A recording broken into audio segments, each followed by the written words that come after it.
Thanks for this opportunity. It's nice to be back in the NSTF community. You may wonder, what's the connection between fishes and innovation? Well, I was for some time a science administrator as director of the Ichthyology Institute in Grahamstown. And I did a study of, just what is good science and how do scientists contribute most productively to society. And I realized that there are different kinds of scientists. There are those who contribute incrementally and build up the body of knowledge. And then there are those that work often on the interface of disciplines who kind of break the rules and work in the wings and often come up with novel ideas. They're risk takers and they're not afraid to be wrong. And that led me to an interest in the nature of creativity in science and a comparison between it in science and in other disciplines such as art and economics. So that's why I also have this parallel interest. Now, I've documented South African and African inventions in a number of books. On the left is the one I mentioned earlier on traditional fishing methods of Africa, published by Cambridge University Press in their Indigenous Knowledge Library series.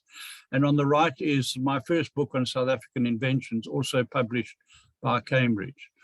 And then the book that Jansi mentioned, What a Great Idea, Awesome South African Inventions, covers over 700 inventions by 350 plus inventors, discuss many innovation concepts and case studies, and basically start to dissect out, what is the nature of invention and innovation in South Africa, and how come we punch so well above our weight in the innovation arena. And then my most recent book is a series of essays called Curious Notions, Reflections of an Imagineer, in which there's a chapter in which I debate and discuss who is South Africa's greatest inventor. There's a chapter on creativity in the arts and sciences, another one on Africa's Nobel laureates and other top achievers. So quite a lot of discussion around this topic. Now, I'm sure we're all familiar with some of the great inventions and innovations that have been made in the past, but sadly, we can't attribute these to any one person. They will always remain anonymous. And arguably one of humankind's greatest innovations was the controlled use of fire. And the first evidence of this being found by Dr. Bob Brain and others at Staffontein and also in Namibia. And of course, controlled use of fire enabled so many other practices and technologies, such as keeping warm, cooking your food, protecting yourself from predators, baking clay, but also making tools and making tools that make tools. So it was a very enabling technology. And of course, Homo habilis and other early humans created a fantastic variety of stone and then metal tools, many of which can be found in the 3,000 odd middens around South Africa's coastline. And in other fields of creativity, the oldest known abstract artwork found at Blombos Cave, 77,000 years before present. And in Border Cave up in Maputaland, where I was based for some years, a carved baboon fibula has been found with 28 notches in it, and it's called the lunar stick, 37,000 years before present, and it's regarded as the oldest mathematical device known, because someone was counting something. It may have been days of the month or something else, but this is to do with counting.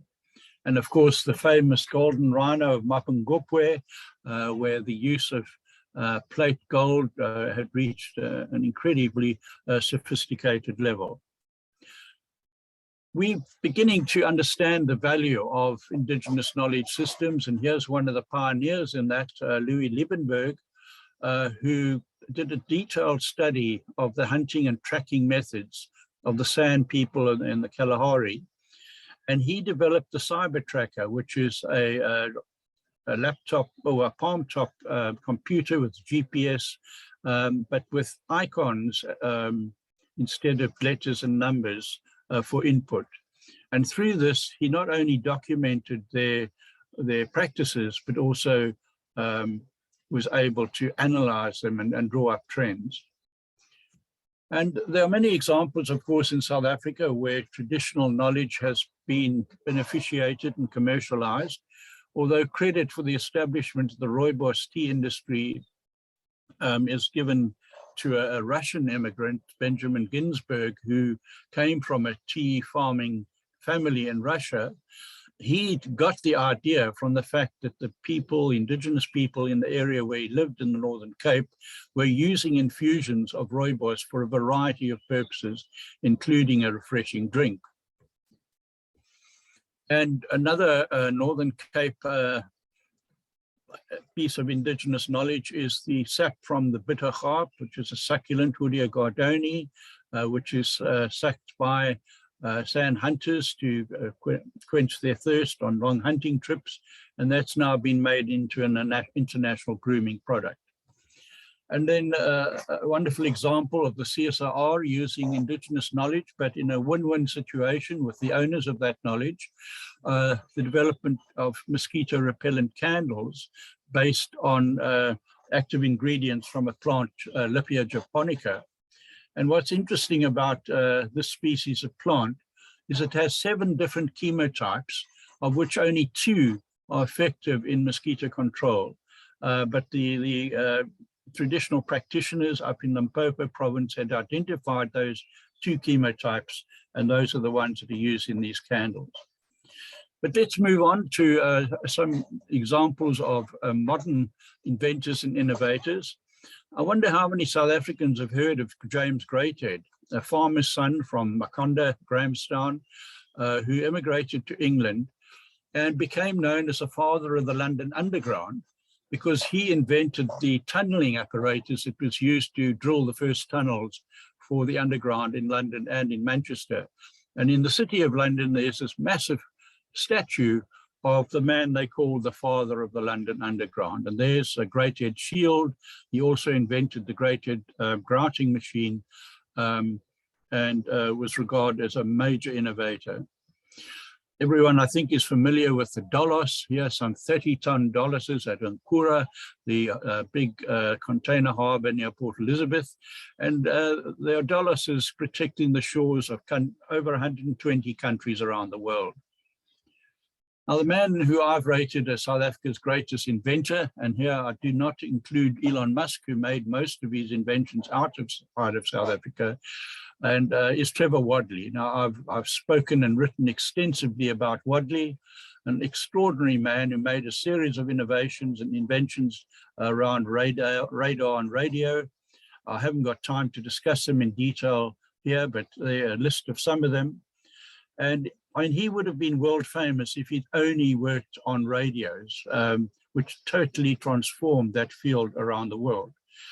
But he's even more famous for his radio tellurimeter, which for about 30 years was by far the most accurate distance measuring device in the world, using radio waves bounced back between 2 receivers. And just to mention that, for instance, the whole road network of Kenya was mapped out using tellurimeters. The Kabora Bassa Dam in Mozambique was surveyed using it, and tellurimeters were used throughout the world, earning South Africa hundreds of millions of rand in foreign exchange, and also a great respect from the international community. And there's some other examples of tellurimeters in use.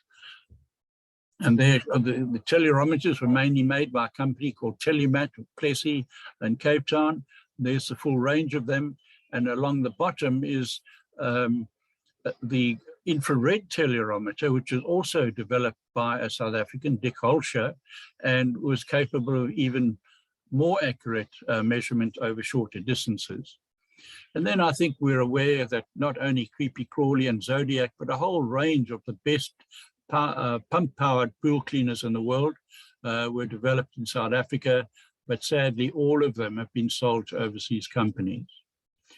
The CAT scanner was co-developed by South Africa's first nuclear scientist, Alan Cormack, together with a medical technologist in England called Godfrey Hounsfield, and it's been ranked as the 53rd greatest invention of all time. And it's an invention that really took the medical world into the digital era and is present in virtually every major hospital worldwide. An interesting thing about the CAT scanner is that the company in England that actually took them to the market through Hounsfield was called EMI, and they had two divisions. One was a medical technology division that developed the CAT scanner.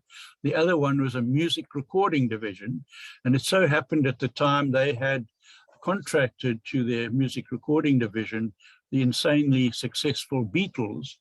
So some of the profits from the Beatles went into the cost of developing the CAT scanner.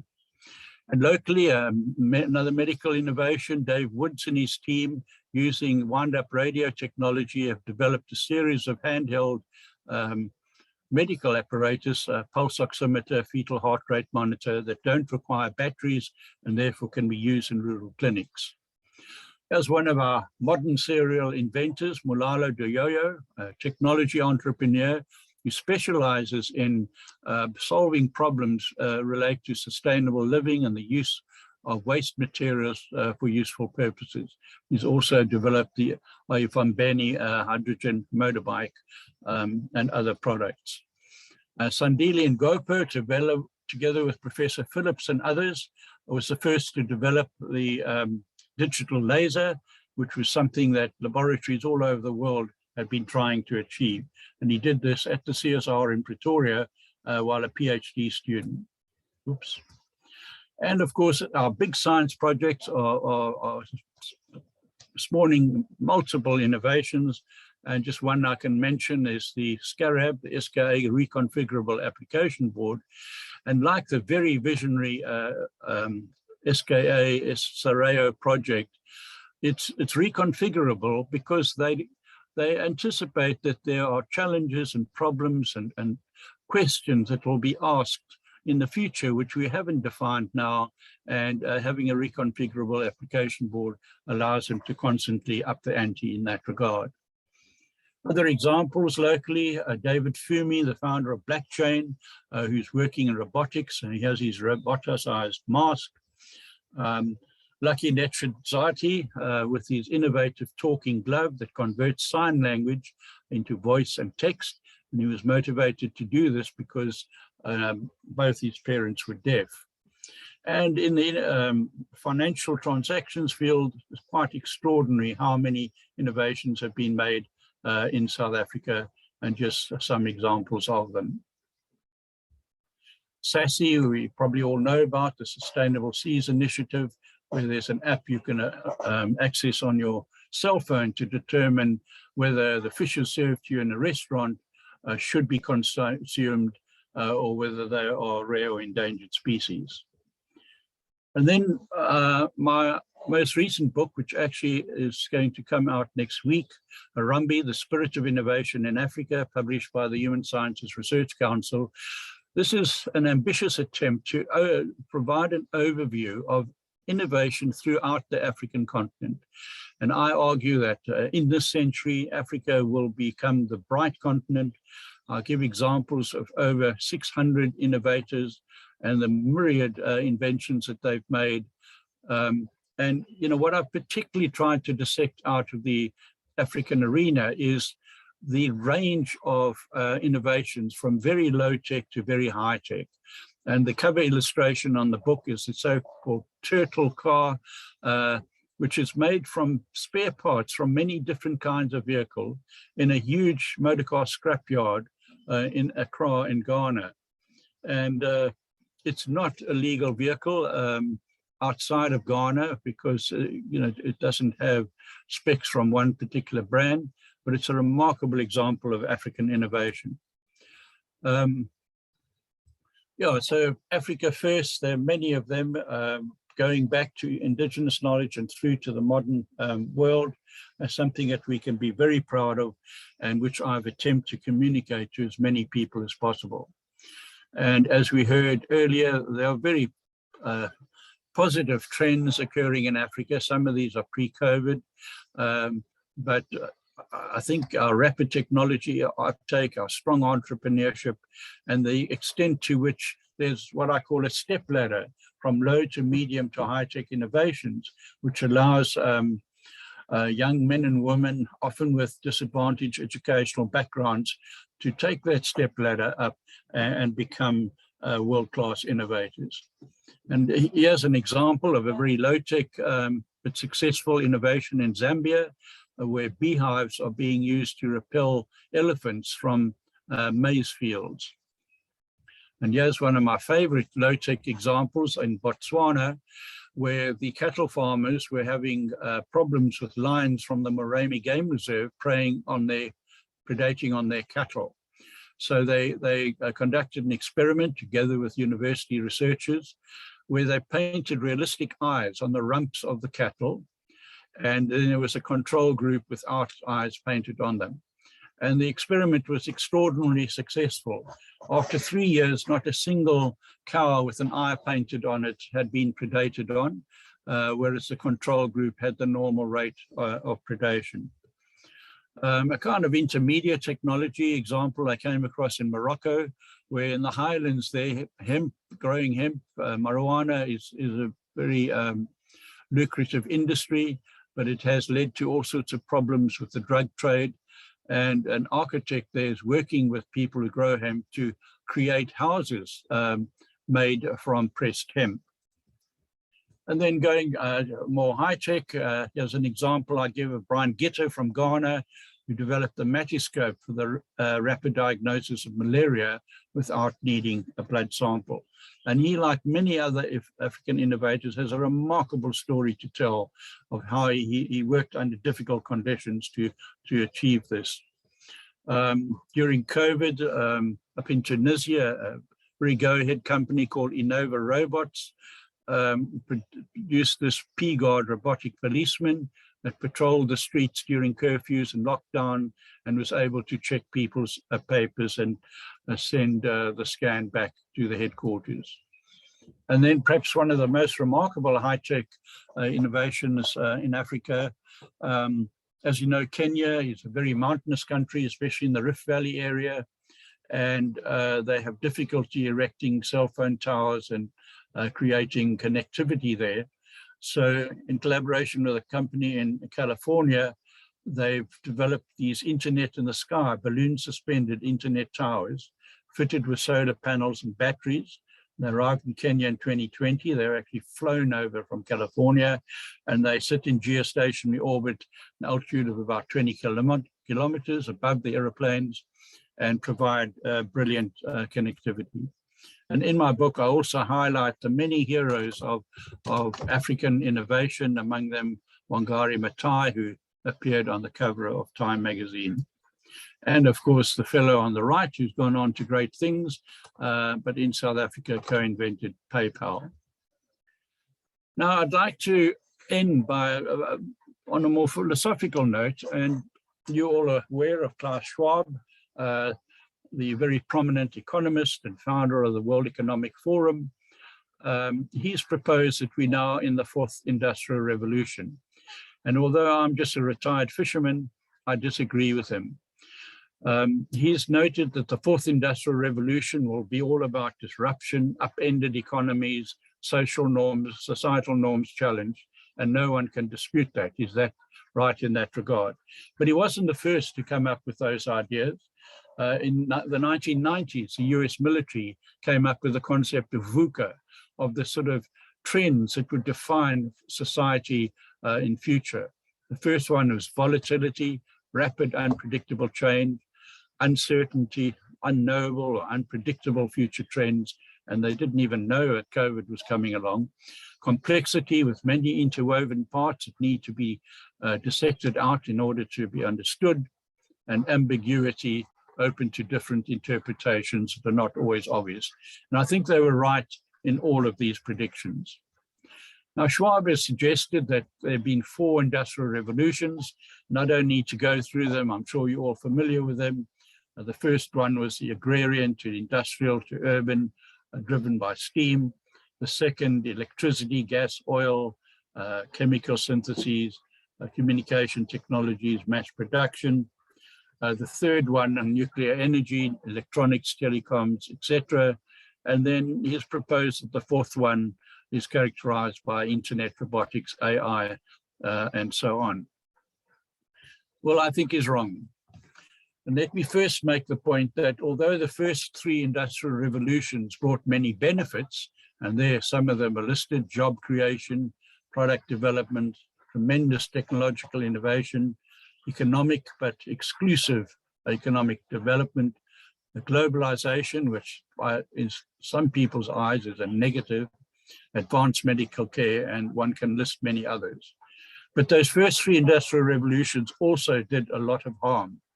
There was uncontrolled human population explosion, and perhaps even more important, the explosion of the domesticated and farm animals that humans have, which have massive environmental impact.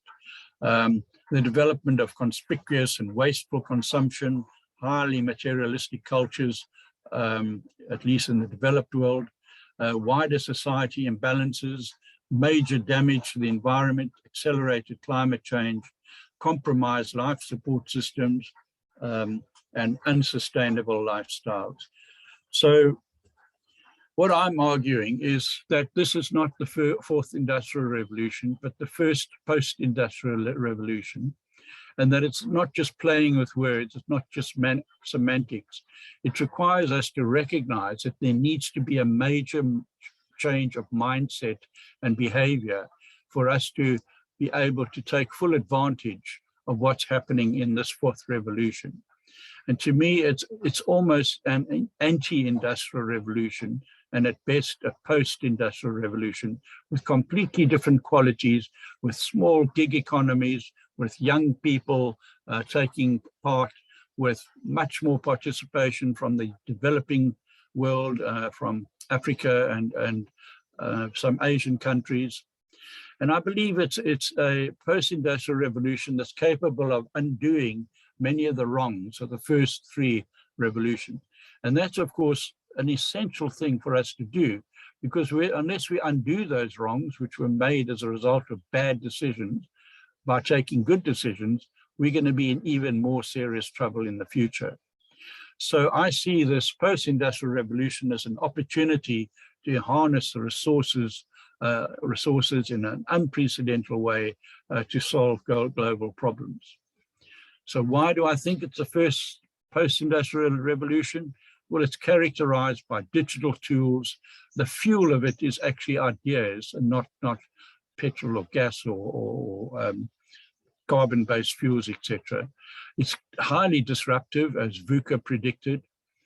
It's a form of social intervention, even social domination. If you look, for instance, the impact of the internet and of smartphones, it facilitates technology leapfrogs, and this is why many countries in Africa, especially Kenya, have suddenly become major players in technology because they've leapfrogged all the old systems and are pioneering the new. And it tends to democratize technology, making it available to people at all economic levels. Now, there are many reasons why this is happening. Firstly, the internet. And the internet doesn't just connect us, it's entangled us. And there's massive participation through the internet. It also connects us with the Internet of Things. And this has resulted in a science, technology development, and the solution of our problems being carried out by a multi-brained, multi-generational superorganism. It's a kind of collective genius that humankind has never had before, a group intelligence, and the ability to co-create solutions and collaborate. And I think that CERN paper with over 5,000 co-authors is a classic example of collaborative co-creation and solution of problems. And as I mentioned, the participation of young people is an extremely important element of this post-industrial revolution, especially the Generation X's, the millennials, and the post-millennials. We tend to be globally connected, digitally competent, entrepreneurial, ambitious, self-authored, and often rebellious, rejecting the status quo and constantly questioning the value of previous societies. Another reason why I think this is a post-industrial revolution, and especially in Africa, is we need to recognize there are two kinds of entrepreneurs. There are social entrepreneurs who are collaborative, often work in adverse environments and tend to generate social value, and they plow their profits back. And they're often involved in anti-global trends. And we have a particularly strong core of social entrepreneurs in South Africa and in Africa. And that's opposed to commercial entrepreneurs. Of course, there's nothing wrong with them. They're an important part of the mix, but they are different. They are often for-profit loaners.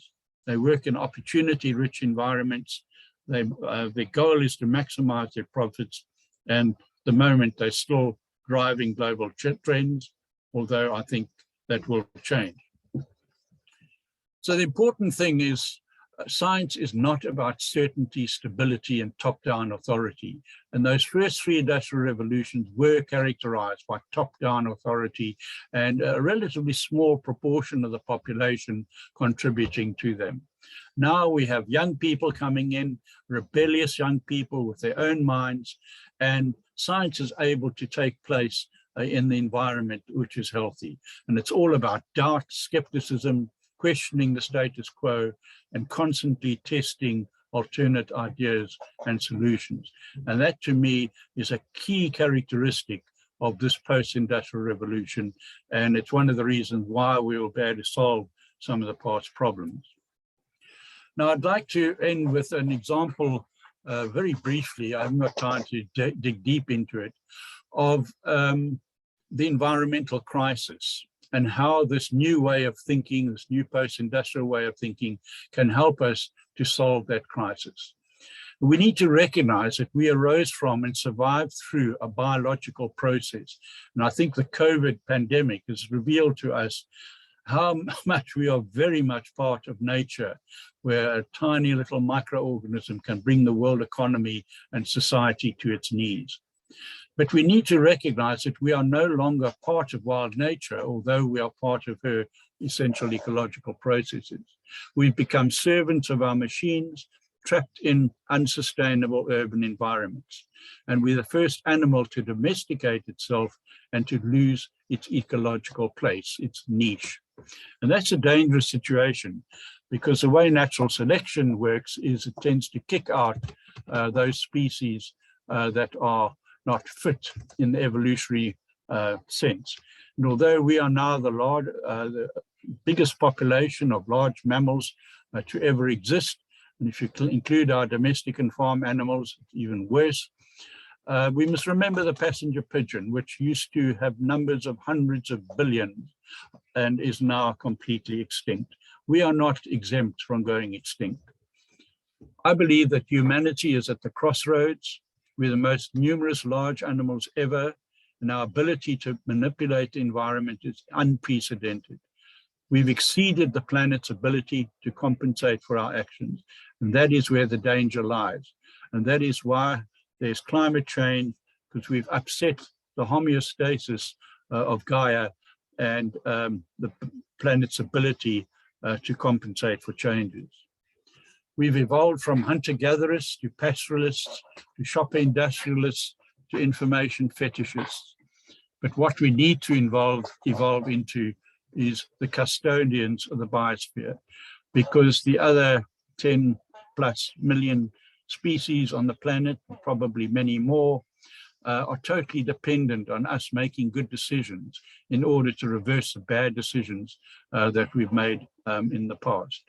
And a lot of writers recently have suggested that the worst thing that happened to the planet happened about 10 to 12,000 years ago, when humans started to settle and start agriculture and horticulture, and from there on the problem started.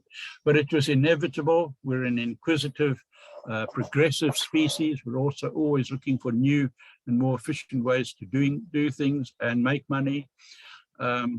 So we've now got to realize that we've got to control the way in which we are influencing the planet. All right. So we need to recognize that we are an integral part of nature. We're a valuable species, but not a superior one. In the ecological sense, we're no more important than any other species. And that every living thing, plant, animal, microorganism, has the right to live, or at least to struggle to live through the laws of natural selection. And this right is not dependent on its actual or potential use to humans. Our role is to understand and work in harmony with nature and not to conquer it. We need to realize that animals and plants don't exist there just for humans to use. They each have a vital role to play in ecological processes, and we are totally dependent for our survival on the continuing functioning of those ecological processes. And I formulated this idea of the so-called education, information, value chain. And I argue that in this information age, it's not enough for us to just convey raw information to people. This information has got to be contextualized into useful knowledge. That knowledge has got to be used to make wise decisions, to develop, for us to live up to our species name, Homo sapiens, wise people. And that wisdom has then got to be used to change mindsets when necessary.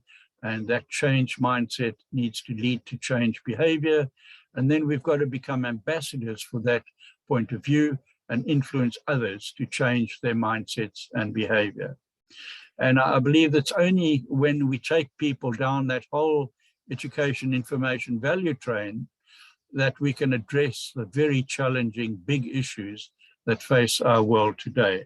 And they face not only humans, but all the other inhabitants of the planet. So my conclusion is that, firstly, South Africans and Africans are tremendously innovative people. We need to recognize that, and through my books, I've tried to communicate that point to people, and that this is not just another routine industrial revolution where we will further trample over nature and destroy essential ecological processes. I believe it's a connecting, problem-solving post-industrial revolution, and we need to take full advantage of the opportunities offered by it, and need to recognize that Africa has a very strong role to play in this regard. Thank you very much.